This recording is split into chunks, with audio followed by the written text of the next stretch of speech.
ஒரு தாயுடைய வயிற்றில இருந்தது உங்களுக்கு தெரியாது. அவருடைய தொப்புள் கொடியின் வழியாக ரத்தம் உங்களுக்கு கடத்தப்பட்டு 10 மாசம் கழிச்சு நீங்க வெளியே வர்றீங்க. வெளியே வந்தோடனே அந்த தொப்புள் கொடியை வெட்டிடுவாங்க. நான் பாய்ஸுக்கு தான் அந்த செய்தி குறிப்பா சொல்றேன். உங்களோட வயிற்றுல தொப்புள்னு ஒண்ணு இருக்குல்ல, அதன் வழியாகத்தான் உங்க அம்மா உங்களுக்கு ஒவ்வொரு நொடியாக ரத்தத்தை கொடுத்தாங்க 10 மாசமும். அதனுடைய அடையாளம் தான் உங்க வயிற்றில் இருக்கக்கூடிய தொப்புள். இன்னைக்கு சினிமால தொப்புள்ங்கிற காட்சிகளை ரொம்ப சர்வசாதாரணமாக நடிகைகளுக்கு போட்டு காட்டுறாங்களே.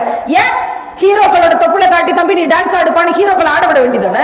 ஏன் ஹீரோயின்களை மட்டும் தொப்புளுக்கு ஒரு காட்சி வச்சு, இடுப்புக்கு ஒரு காட்சி வச்சு, ஏன் ஹீரோக்களுக்கு தொப்புளுக்கு ஒரு காட்சி வச்சு ஸ்லோ மோஷன்ல ஆட்டுங்கன்னு சொல்லி இடுப்பு ஆட்ட சொல்லி எடுக்கலாமே? ஏன் எடுக்கிறது இல்ல? எல்லா சினிமாவும் எல்லா மீடியாவும் உங்களுடைய தாயை, உங்களுடைய தாய்மை சர்வசாதாரணமாக காசுக்கு விற்கக்கூடிய ஒரு கேவலமான ஊடகங்கள். அது பாய்ஸுக்கு தெரியறது இல்ல. அப்போ நாளைக்கு இதுல இருந்து வர்ற ஒருத்தன் தான் நாளைக்கு ஒரு பெண்ணை அபியூஸ் பண்றான், ஒரு குழந்தைய அபியூஸ் பண்றான், ரேப் பண்றான், போதைப் பொருளுக்கு அடிமையாயிடுறான். நீங்களா மிக வைராக்கியமாக உறுதிமொழி எடுத்துக் கொள்ளுங்கள். என்னால் எந்த பெண்ணுக்கும் எந்த தீங்கும் இருக்காது.